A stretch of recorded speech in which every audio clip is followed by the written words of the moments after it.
မင်္ဂလာပါတခါတော့လေသမားကြီးတယောက်ရှိအဲ့လေသမားကြီးဒီစင်းရဲကြက်တဲတဲ့အတွက်သူကဒီတထိတ်တယောက်စီကနေငွေတို့ချီးပြီးတော့သူကလေလုတ်တဲ့အခါမှာတဖြည်းဖြည်းလေကလည်းမအောင်မြင်ရာသီဥတုကလည်းမကောင်းအကျွေးတွေကပြိပေါ့အကျွေးပေါ်မှာအတိုးတွေဆင်းပြီးတော့မှသူနောက်ဆုံးပြန်အောင်မဆက်နိုင်တော့ဒါနဲ့သူလေတွေအားလုံးအဲ့တထိတ်ကိုထိုးအပ်ပြီးတော့မှသူကအလုတ်လက်မဲ့ဘဝရောက်သွားအဲ့နဲ့အဲ့လေသမားကြီးကစိတ်ညစ်ပြီးတော့မှသူထွက်လာတာပေါ့နော်ရောက်ရပေါက်ရရက်ကိုထွက်သူ့လက်ထဲမှာလဲစားစရာဆိုလို့ဒီပေါင်မုံလေးတစ်ဝက်လောက်ပဲကြံတော့တာဘာမှသူစားစရာမရှိတော့အဲ့အချိန်မှာသူ့ဘဝင်းကြီးကတခြားသူတွေကဘာပြောလဲလောကမှာကံကောင်းစေတဲ့နမင်းဆိုတာရှိတယ်အဲ့ဒီကံကောင်းစေတဲ့နမင်းကိုမင်းရအောင်ရှာမင်းဘဝတော်တော်ကန်ဆိုးနေပြီအဲ့ဒီနမင်းနဲ့သာမတွေ့ဘူးဆိုမင်းဘဝဟာဆုံးမြုပ်သွားလိမ့်မယ်အဲ့နဲ့သူကရောက်တဲ့ရောက်ထွက်လာပြီးတော့မှပေါင်မုံလေးတစ်ချမ်းကင်ပြီးတော့အဲ့ဒီကံကောင်းစေတဲ့နမင်းကိုရှာတာပေါ့လေလမ်းမှာတွေ့တဲ့ရွာတွေကိုလည်းဝင်မေးတယ်ကံကောင်းစေတဲ့နမင်းကဘယ်နားမှာရှိတာလဲနက်ကွန်းရှိလားလူတွေလည်းကြောင်တောင်ပဲမသိဘူးကြားတော့ကြားဘူးတယ်ကံကောင်းစေတဲ့နမင်းဆိုတာလောကကြီးမှာရှိတယ်ဘယ်မှာရှိမှမသိဘူးအဲ့ဒါ तू ရှာတယ်ဘယ်လို့မှ तू ရှာမရအောင်အဲ့ဒါနဲ့ तू တော်တော်လေးနေမြင့်လာတော့နေပူလာတဲ့အချိန်မှာဒီတစ်ပင်အောက်ဒီတစ်ပင်အရေးအောက်တစ်ခုတွေ့တဲ့အခါမှာ तू ဒီပေါင်မုံကလေးကိုစားမယ်ဆိုပြီးထိုင်လိုက်တဲ့အချိန်မှာအဲ့ဒီမှာလွန်သူ့ထက်ကိုပို့ပြီးတော့နော်ဒီဆင်းရဲပြီးတော့မှသူ့ထက်ကိုပို့ပြီးတော့ငတ်မွနေတဲ့ပုံပေါက်တဲ့လူတယောက်ကိုတွေ့တယ်အလွန်ဘလို့ခေါ်မလဲကြည့်လိုက်တာနဲ့နော်တော်တော်ငတ်မှုနေတဲ့ပုံပေါက်တဲ့သူတယောက်ကိုတွေ့တဲ့အခါကျတော့သူကလည်းသူ့ဆရာအစာတောင်းစားတဲ့အခါကျတော့သူ့လက်ထက်မှာရှိတဲ့ပေါင်မုတ်တစ်ဝက်ပဲရှိတော့တာဒါပေမဲ့ तू ကနည်းနည်းဖိုက်ကပြည့်နေသေးလို့ तू ခံစားတနာလာပြီးတော့ तू ကိုကျွေးလိုက်သူကဝမ်းသာသွားစားအဝစားပြီးတဲ့အချိန်မှာစကားဆက်မိတာပေါ့နော်ဘလို့ဖြစ်တာလဲကျုပ်လည်းပဲဒီလိုပဲလေဆုံးရှုံးသွားတယ်ခမရတဲ့အရင်ပို့ပြီးဆုံးရှုံးသွားကျုပ်ကတော့ဗျာအဲ့ကံကောင်းစေတဲ့နမီးကိုရှာနေတာကံကောင်းစေတဲ့နမီးကဘာမှရှိမှမသိဘူးအဲ့လိုလဲပြောလိုက်တော့ခုနလေတွေဆုံးရှုံးသွားတယ်လို့ပြောတဲ့ဒီသူ့ထပ်ပို့ပြီးဆင်းရဲပုံပေါက်တဲ့သူတယောက်ချက်ချင်းသူ့မျက်နှာတွင်ပြုံးသွားတာကိုမျက်နှာပြုံးပြီးတော့တခါတည်းကိုရောက်ကိုကတောက်ပါလာပြီးတော့မသူကဘာပြောဝုန်းဆိုပြီးတော့နမီးဖြစ်သွားကံကောင်းစေတဲ့နမီးဟာကျုပ်ပဲဒါပေမဲ့ကျုပ်ကိုလောကမှာလူတွေကမတွေ့ဘူးနှလုံးသားဖြူစင်တဲ့သူတွေပဲကျုပ်ကိုတွေ့နိုင်ကံကောင်းဖို့ဆိုတာလူတွေတော်တော်များများနှလုံးသားအမဲကြီးတွေနဲ့လိုက်ရှာနေကြနှလုံးသားမဲတဲ့သူကကံကောင်းတဲ့နမင်းကိုမတွေ့ရဘူးခမည်းတော်ခမည်းလည်းအစင်ပြေတာမဟုတ်အစင်မပြေတဲ့ကြားတွေကခမည်းမှာရှိတဲ့မုတ်တော်ဝက်ကိုတော့ကျုပ်ကိုကျွေးတယ်အဲ့တော့ခမည်းအခုကံကောင်းစေတဲ့နမင်းနဲ့တွေ့ပြီခမည်းကိုကံကောင်းအောင်လုပ်ပေးမယ်ဘဝတစ်လျှောက်လုံးခမည်းကံကောင်းပြီသာမှတ်ပြီးတော့ဆိုပြီးခယူသင်းတစ်ခုထုတ်ပေးတယ်ဒီခယူသင်းကိုခမည်းယူသွားအဲ့ဒီခယူသင်းကို၈ကြိမ်၃ခေါက်မှုတ်ပါဘယ်လိုမှုတ်ရမလဲ၈ကြိမ်၃ခေါက်မှုတ်ပြီးခမရလိုရစုတောင်းအမြဲတမ်းပြည့်စရာဟာပျော်သွားတာပေါ့ကျေးဇူးတင်ပါတယ်နမင်းကြော့ကျင်တော်မရလဲဝုန်းဆိုပျောက်သွားအဲ့ဒီလက်သမားကြီးခ ्यू သင်းကိုကင်ပြီးတော့အိမ်ကိုပြန်လာတဲ့အချိန်မှာခုနသူအိမ်ပြန်ရောက်တဲ့အချိန်မှာသူကခ ्यू သင်းကိုမှုတ်လိုက်တဲ့အချိန်မှာသူလိုတာတွေယူတာပေါ့နော်၈ကြိမ်၃ခေါက်မှုတ်လိုက်တာနဲ့အိမ်ကောင်းတွေရလာတယ်ဟလာတခါတည်းကြောက်တံပရံများတွေကချက်ချင်းသူ့မြို့မှာချမ်းသာတဲ့ကြွယ်ဝတဲ့သူတယောက်ဖြစ်သွားအဲ့ဒါနဲ့သူ့အကျွေးရှင်တထေးကြီးပုံမှန်ပြောရင်နှလုံးသားမဲမဲနေပေါ့နော်ဒီကောင်နေချင်းရချင်းချမ်းသာသွားသိမ့်မဟုတ်ဘူးငါအကျွေးတွေလည်းချက်ချင်းပြန်ဆက်သွားတယ်ဆိုပြီးတော့လက်သမားအဲ့လက်သမားတစ်ဖြစ်လဲပေါ့အခုတော့တထေးကြီးဖြစ်သွားပြီပေါ့သူ့သွားပြီးတော့အစ်အောက်တာစကားအစ်အောက်ဟိုကလက်သမားကြီးကလည်းငကိုတဲ့ရိုးသားတဲ့သူဆိုအဲ့ Q သေးအကြောင်းသိသွားပါလိရောအဲ့ဒါတထေးကြီးကဘာလုပ်လဲချမ်းသာတဲ့သူကပိုချမ်းသာကျင်တာကကောင်းတယ်နော်သို့တော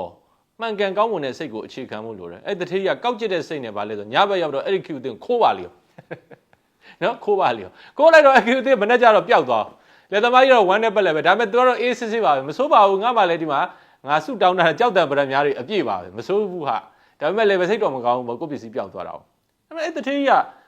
ခိုးသွားတယ်ပြဿနာဘာလဲဆိုတော့ခုနလက်သမားကြီးတို့ तू ပြောတော့က तू စကားအေးတော့ဘယ်နှကြိမ်မဟုတ်ရမလဲဆိုတော့ तू မသိဘူးအဲ့တော့ Q သင်းသာရရှောက်မုံနေတခါမုတ်လိုက်နှစ်ခါမုတ်လိုက်သုံးခါမုတ်လိုက် तू ဘာမှလုပ်လို့မရဘူးလိုတာစုတောင်းတယ်အိမ်ကမိန်းမကြီးကချက်ချင်းမော်ဒယ်ဖြစ်သွားပါစေမဖြစ်ဘူးဟာဘလို့ဖြစ်တာလဲ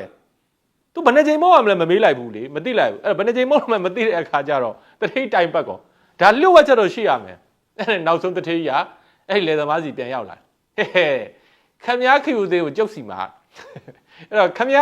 ခ ्यू သေးကကျုပ်စီမှာဒါပေမဲ့ခမည်းလည်းအခုဘာမှသုံးလို့မရဘူးကျုပ်ကလည်းဘယ်နှကြိမ်မဟုတ်မှမသိတော့သုံးလို့မရဘူးအဲ့တော့ခမည်းနဲ့ကျုပ်နဲ့သဘောတူညီမှုတစ်ခုလုံးနော်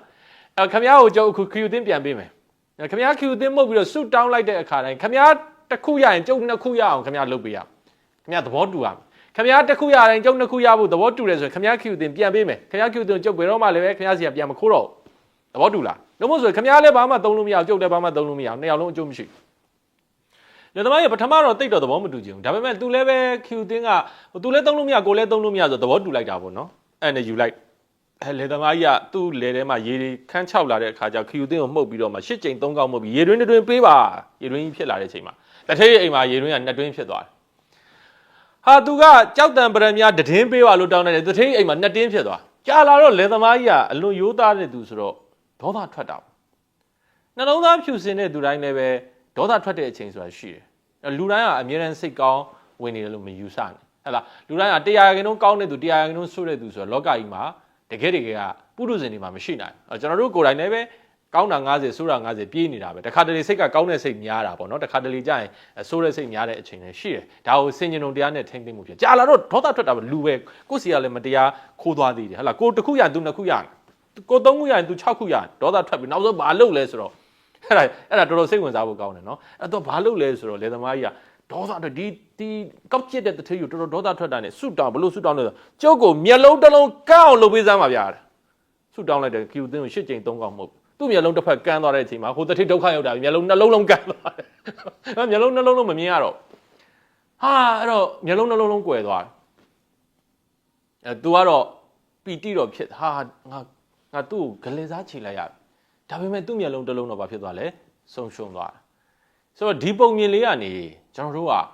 ဘဝမှာဖွံ့ဖြိုးတိုးတက်အောင်မြင်ဖို့ဆိုရင်အရေးကြီးတဲ့ဒါကျွန်တော် negative တွန်းအားပေါ့လေဘဝမှာအောင်မြင်ဖို့ဆိုတာ negative တွန်းအားလူတွေကဘယ်အချိန်မှာစူးစမ်းလဲဆိုတော့မခံကြအောင်ပြောရင်စူးစမ်းတယ်နောက်တစ်ခါဒေါသထွက်ရင်စူးစမ်းတယ်အဲ့ဒါ negative တွန်းအားတွေလို့ခေါ်တာပေါ့နော်ဂလဲစားခြေခြင်းစိတ်လို့လည်းခေါ်တယ်ဂလဲစားခြေခြင်းတဲ့အခါမှာစူးစမ်းတယ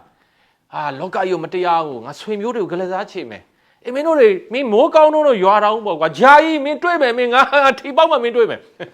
ဂလဲစားခြေခြင်းစိတ်နဲ့စူးစမ်းဒါ negative တွန်းအားပဲဒါ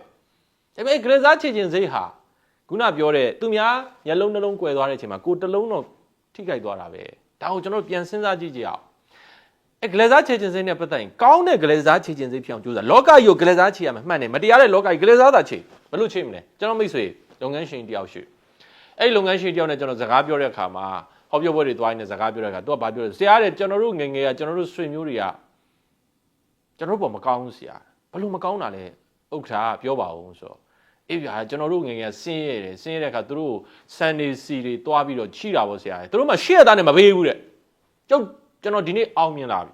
ကျွန်တော်ဒီနေ့အောင်မြင်လာတဲ့အချိန်မှာသူတို့ကောင်းကောင်းကလေးစားချိန်နေပြီ